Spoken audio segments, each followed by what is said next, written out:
고린도전서 20장에서 14장 20절에서 40절까지 말씀인데요. 제가 14장 26절부터 33절까지 읽겠습니다.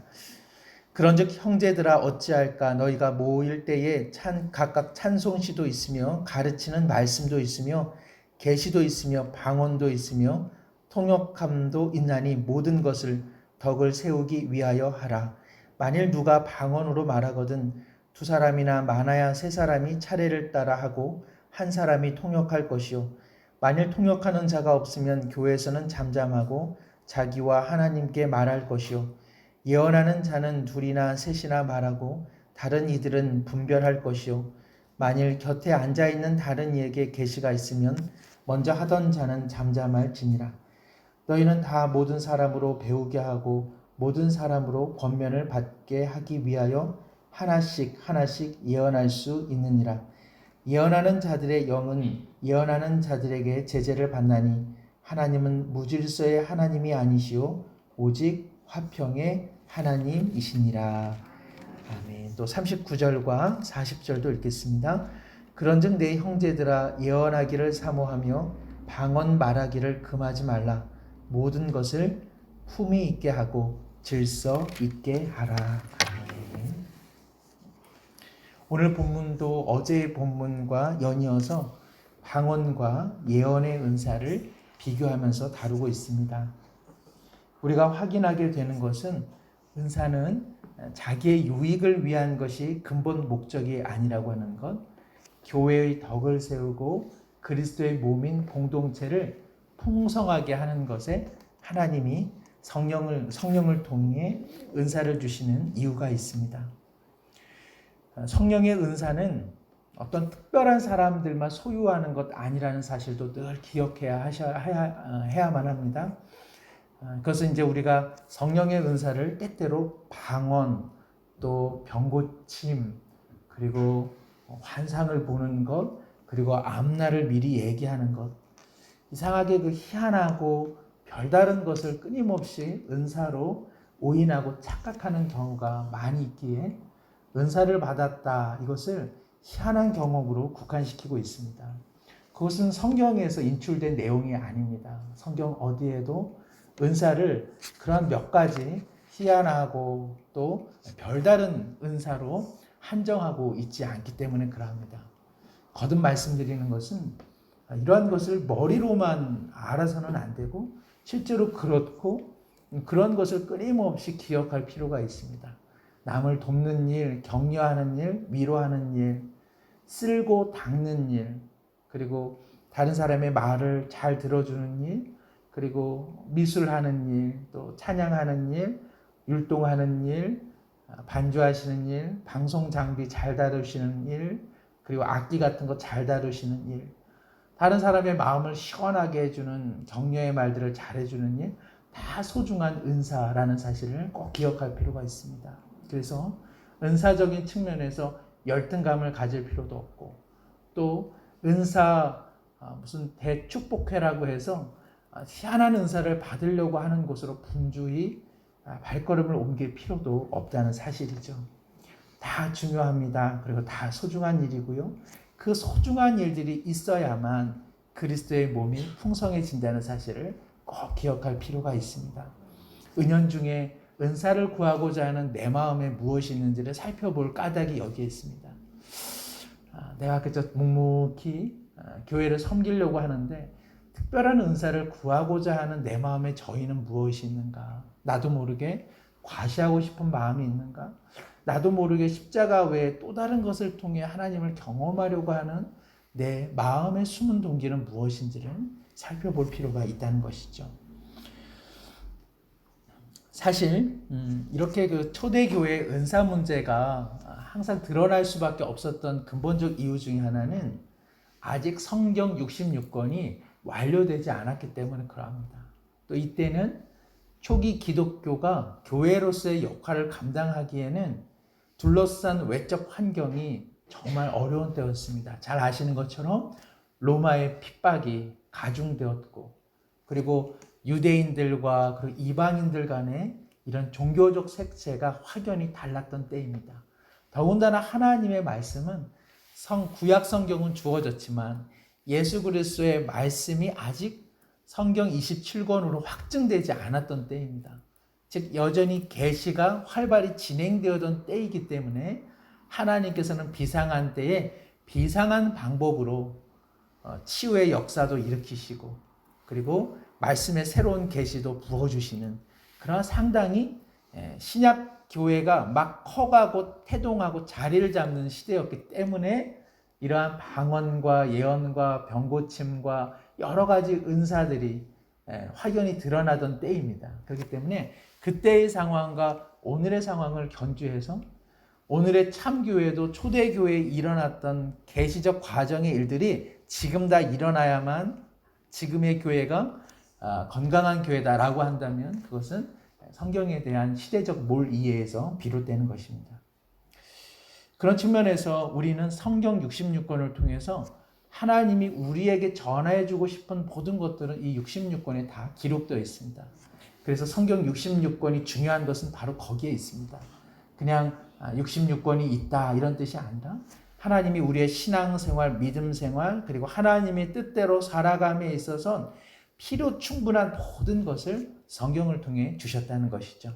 다만 이 성경이 예전의 어투로 또 예전의 시대적 문화적 배경 속에 놓여 있었기에 오늘날로 건너오기까지는 나룻배를 잘 사용해야 한다는 것이죠. 그래서 그때 있었던 일을 오늘 우리의 현대적 삶에 적용시키기 위해서는 해석의 과정이 필요하고 그리고 지식의 과정이 필요하고 배움의 과정이 필요하고 그리고 나라고 하는 주어진 환경 속에 적용할 때는 또 한 번의 숙고가 필요한 내용이라 할 수 있습니다. 그런 측면에서 방언과 예언의 문제를 우리가 한번 기억할 필요가 있는데요. 그러나 오늘 바울 사도는 중요한 원칙을 이야기하고 있습니다. 특별히 오늘 함께 읽지는 못했지만 제가 24절과 25절을 한번 읽겠습니다. 14장 24절 25절 그러나 다 예언을 하면 믿지 아니하는 자들이나 알지 못하는 자들이 들어와서 모든 사람에게 책망을 들으며 모든 사람에게 판단을 받고 또 25절 그 마음에 숨은 일들이 드러나게 되므로 엎드려 하나님께 경배하며 하나님이 참으로 너희 가운데 계신다 전파하리라. 말씀드린 것처럼 초대 교회에 있어서 예언이라고 하는 것은 구약 성경 그리고 앞서 사도들을 통해서 예수님이 주신 그 말씀들을 성령의 영감을 통해서 적절하게 해석해서 증거하는 일 이것들이 예언의 상당한 비중을 차지하고 있었습니다. 그런데 24절에 예언을 통해서 어떠한 일들이 일어나는지 잘 기록되어 있습니다. 예언을 하면 즉 주님의 말씀을 온전히 설교하면 또 하나님의 말씀을 온전히 깨달은 자들이 함께 나누면 어떠한 일들이 일어나느냐 믿지 아니하는 자들 그리고 하나님을 알지 못하는 자들이 듣고 책망을 받는다는 것입니다. 하나님의 말씀을 통해서 그 영혼 가운데에 거룩한 책망을 통해서 내가 바르지 못한 삶을 살았구나. 내가 온전한 삶을 살지 못했구나. 그리고 모든 사람에게 판단을 받고 이 역시 그의 말씀을 통해서 자신이 판단을 받아서 25절에 마음에 숨은 일들 우리가 어떻습니까? 좋지 않은 일들을 할 때는 다 어두움 가운데 숨어서 하지 않습니까? 그런 숨은 일들이 자신에게도 다 드러난다고 오늘 성경은 말씀하고 있습니다. 사랑하는 성도 여러분, 하나님의 말씀의 강력함이 여기에 있는 줄로 믿습니다. 우리의 마음을 판단하십니다. 그리고 우리 가운데 책망의 목소리를 들려주시고요.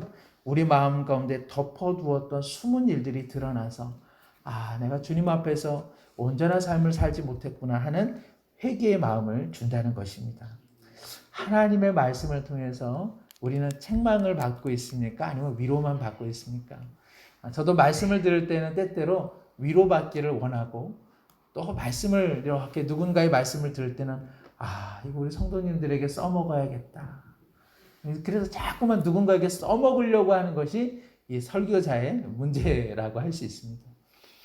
그래서 비행기에서 이렇게 추락할 때도요, 많은 목회자분들이 요거 다음 주 설교 때 쓰면 되겠다 이런다고 이야기를 합니다.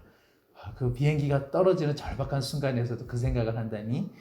그래, 저도 하나님의 말씀을 들을 때 책망의 말씀 그리고 내 안에 있는 숨은 동기가 드러날 때 그렇지 하는 깨달음을 듣게 되는데, 우리 모두도 하나님의 말씀을 들을 때 준비 자세가 하나님 내 마음의 숨은 동기가 무엇인지 밝히 드러나게 하시고, 하나님께서 내게 말씀하시는 책망의 목소리도 위로의 말씀만큼이나 귀하게 여기는 그런 심령의 준비가 우리 가운데 있기를 원합니다. 디모데전서 3장 15절 16절에 있는 말씀처럼 디모데후서 하나님의 말씀은 영감으로 되었는데 이것이 어떻습니까? 교훈과 책망과 바르게 함과 의로 교육하기에 유익해서 하나님의 일을 하는 백성으로 구비되게 한다고 말씀하십니다.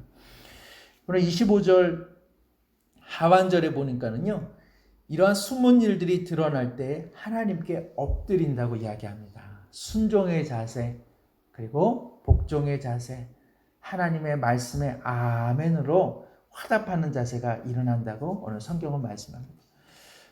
성경의 많은 말씀들은 사실 명령형이 아닙니까? 명령형은 무엇을 듣는 자에게 요구하고 있습니까? 순종을 요구하고 있죠. 그렇게 살아가는 것을 요구하고 있습니다. 엎드린다고 하는 것은 내 자신을 부인하고 하나님의 말씀의 발 아래 자신의 삶을 내놓는 것이죠. 참 중요합니다. 어떤 분들은 책망을 듣습니다. 그리고 회개를 합니다. 그런데 엎드림의 삶은 살지 않는다면 그 회개가 어찌 참 회개라고 할 수 있겠습니까? 회개하고 책망을 받았습니다. 이렇게 살면 안 되지. 삶이 엎드리게 되는 은혜가 있기를 소망합니다. 여기 보니까 하나님을 경배하고 하나님이 참으로 너희 가운데 계신다. 즉 복종하지만 또 순종하지만 그래서 하나님하고 거리가 멀어지는 것이 아니라 하나님을 예배합니다. 그리고 하나님이 나와 함께 하심을 다시 한번 깨닫는 은혜가 있다고 오늘 말씀합니다.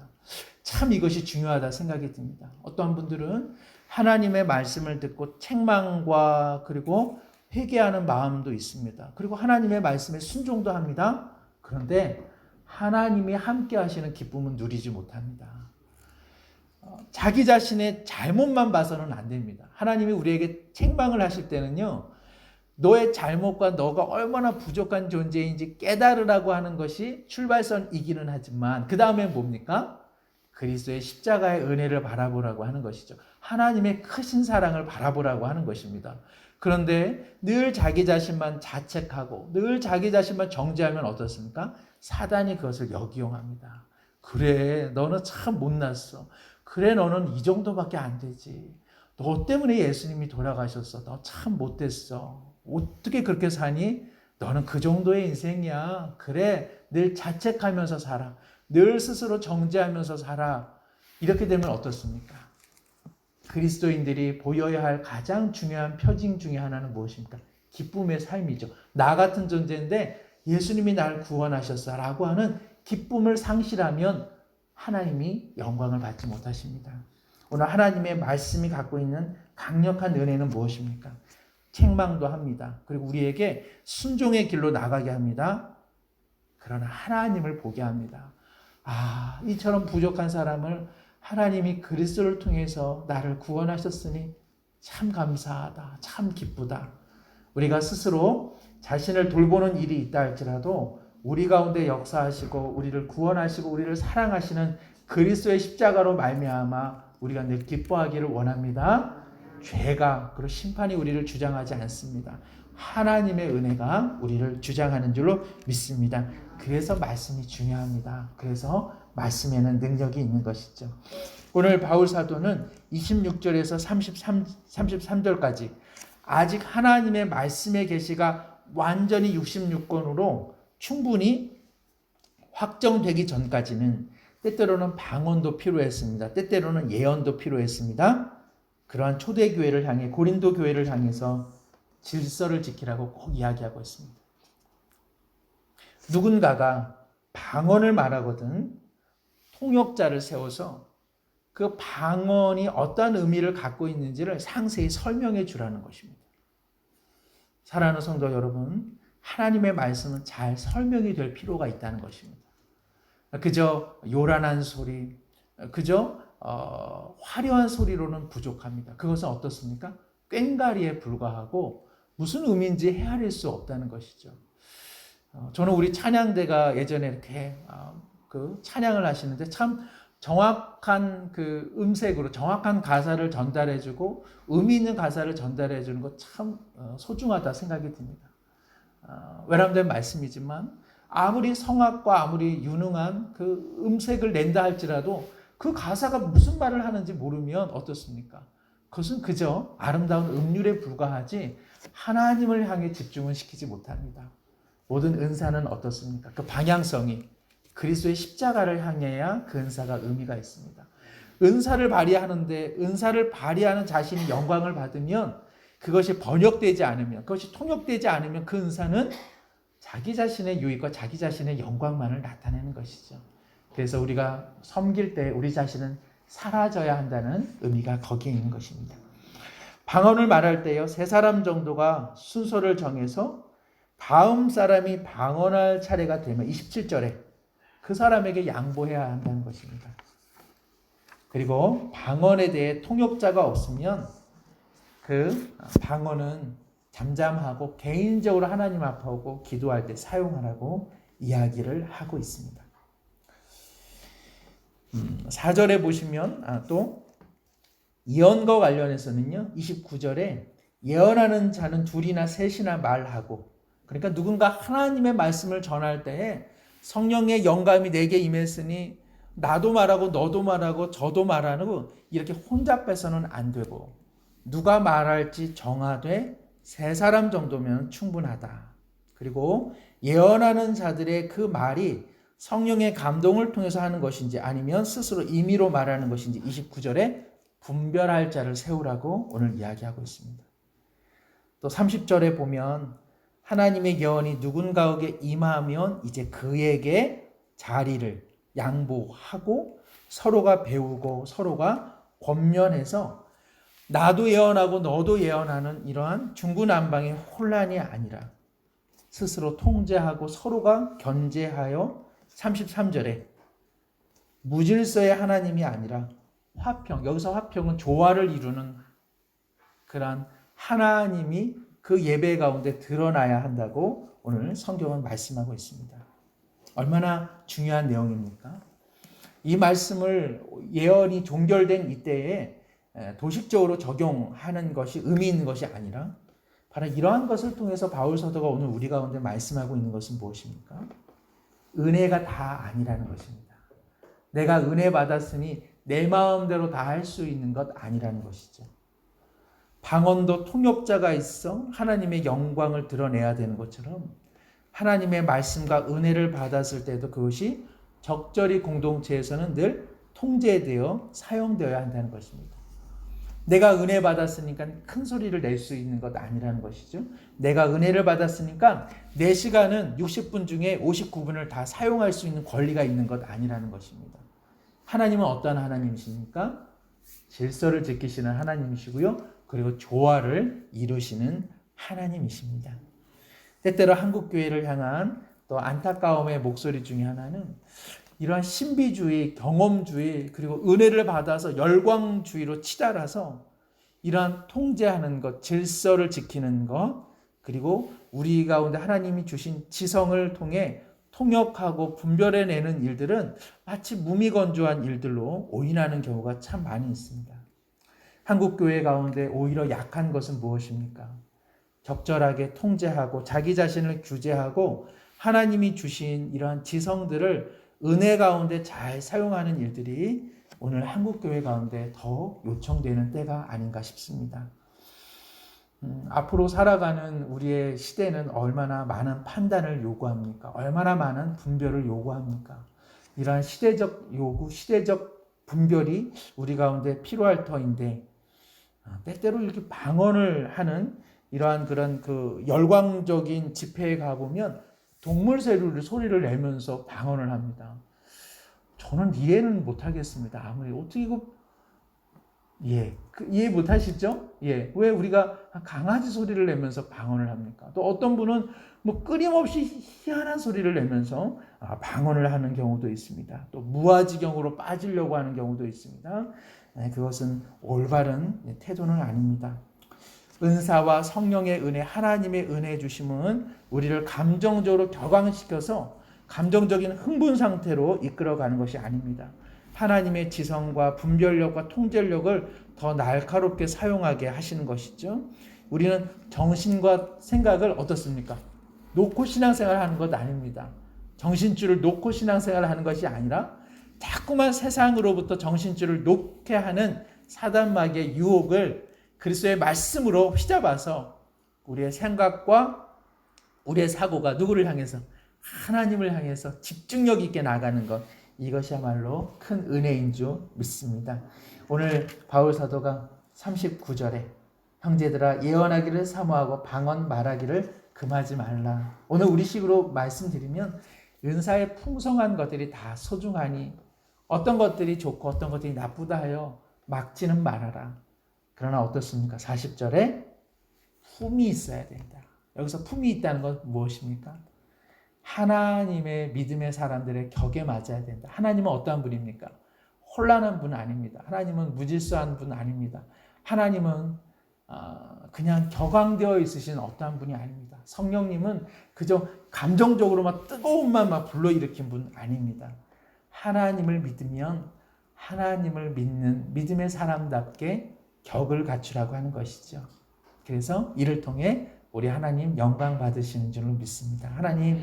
하나님을 향한 냉랭한 마음도 문제입니다. 그러나 성령의 은혜를 누린다는 것이 감정을 고양시키고 격앙시키는 것이 아니라 하나님의 말씀 가운데 생각과 사고를 주님의 십자가로 휘어잡아서 하나님이 우리 가운데 있음, 그리고 하나님의 말씀을 통해서 책망을 받음, 그러나 하나님의 말씀에 순종하면서 도리어 구원의 십자가로 말미암은 기쁨과 감사가 넘쳐나서 그 은혜로 주신 은사로 묵묵히 주의 교회를 섬길 수 있도록 인도해 주옵소서. 우리의 각양의 은사를 통해서 오직 하나님과 그리스도의 영광만이 드러나는 복된 교회, 조화와 그리고 질서를 갖춘 품이 있는 교회 되게 하여 주옵소서. 이 시간 함께 한번 기도하겠습니다.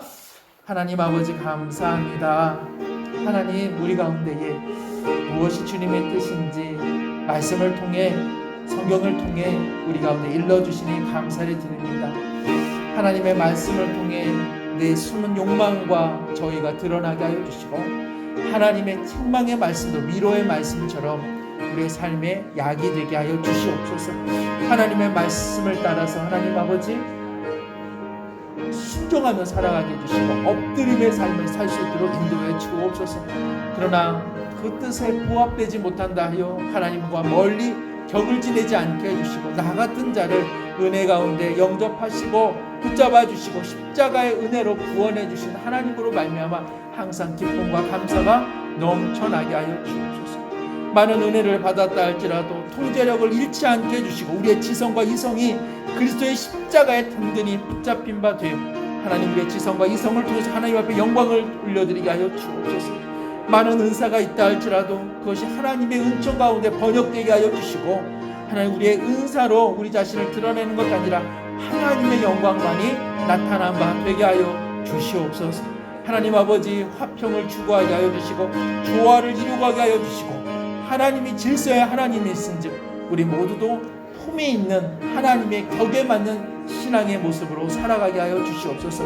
하나님 아버지 감정적인 격앙만이 신앙의 요체가 아닌 것입니다. 그렇다고 하여 냉랭하고 건조한 마음으로 살아갈 수 없습니다. 아버지여 사랑과 진리 안에 든든히 서가는 우리 모두 되게 하여 주시고 주님께서 주시는 그리고 성령께서 주시는 은혜와 은사를 따라 서로의 덕을 끼치며 그리스도의 몸된 교회가 아름답게 풍성하게 하나님 증거되게 하여 주시옵소서. 감사드립니다.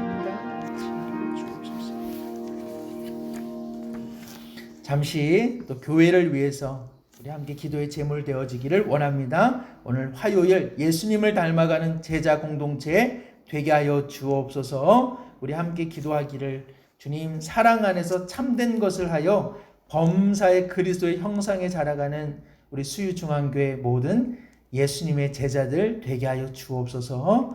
그리고 우리 목회자들을 위해서 기도해 주실 때에 온라인과 또 현장 예배 등 생명의 말씀을 성령의 충만함으로 바르게 증거할 수 있도록 날마다 기도해 주시기를 원합니다.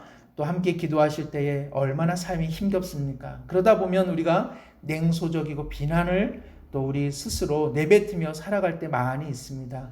그러나 냉소와 비난을 통해 세상은 변화되는 것 아닙니다. 하나님을 향한 소망과 기쁨으로 우리 함께 기도할 때에 우리의 삶과 가정과 역사의 주관자 되시는 하나님께서 이 민족과 나라와 역사와 그리고 가정과 공동체를 이끌어 가시는 줄 믿습니다. 우리 모두가 하나님을 더욱 소망하게 하여 주시옵소서. 거듭되어지는 한반도의 위기 가운데 다시 한번 주님께서 간섭해 주시고 개입하여 주시옵소서. 이 시간 한번 공동체를 위해서 기도해 주시고 목회자를 위해서 기도해 주시고 우리 모두 다 역사의 주관자가 되시는 하나님만을 바라보며 기도의 자세로 예배자의 삶으로 살아가는 우리 수유중앙교회 공동체 되게 하옵소서. 한 목소리로 함께 기도하겠습니다. 하나님 아버지 감사합니다. 하나님의 은혜와 그리고 하나님의 역사와 능력이 이 민족과 나라 가운데 하는 나타난 바 될 줄로 믿습니다. 항상 우리 모두 소망을 갖게 살아가게 하여 주시고 우리 모두 다 이 확신을 갖고 살아가게 하옵소서. 냉소와 비난을 넘어서게 하여 주시고 역사의 주관자가 되시는 하나님만을 더욱 의지하며 살아가는 믿음의 사람들 되게 하여 주옵소서. 언제나 어디서나 기도의 삶으로 살아가게 하여 주옵소서. 일과 기도가 일치되게 하여 주시고 언행이 일치되게 하여 주시고 하나님 어디서나 예배자의 삶을 사는 우리 모두가 되게 하여 주시옵소서.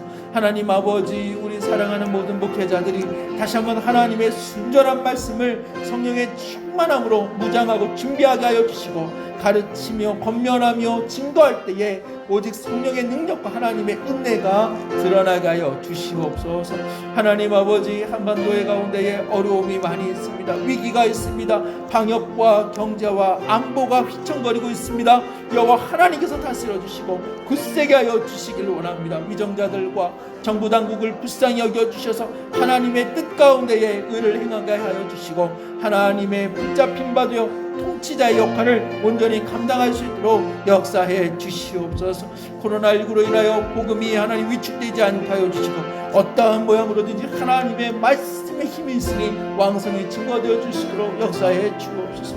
이처럼 함께 마음을 모으며 기도하시는 우리 성도님의 기도의 제목들을 기억해 주시고 의와 나라와 하나님의 뜻을 구할 때에 저들의 필요한 것들을 공급해 주시옵소서.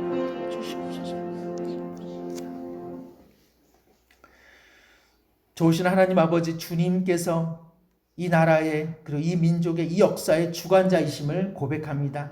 함께 기도하며 부르짖으며 기도와 눈물로 주님 앞에 아랠 때에 이것이 주님의 뜻에 부합되어 주께서 일해 주시는 줄로 믿습니다. 아버지여 이 나라를 이 민족을 이 아픔에 하나님 지난 역사를 그리스도의 보혈로 덮어 주시옵소서. 화평의 하나님께서 새로운 질서를 이 나라 가운데 다시 한번 세워 주시옵소서.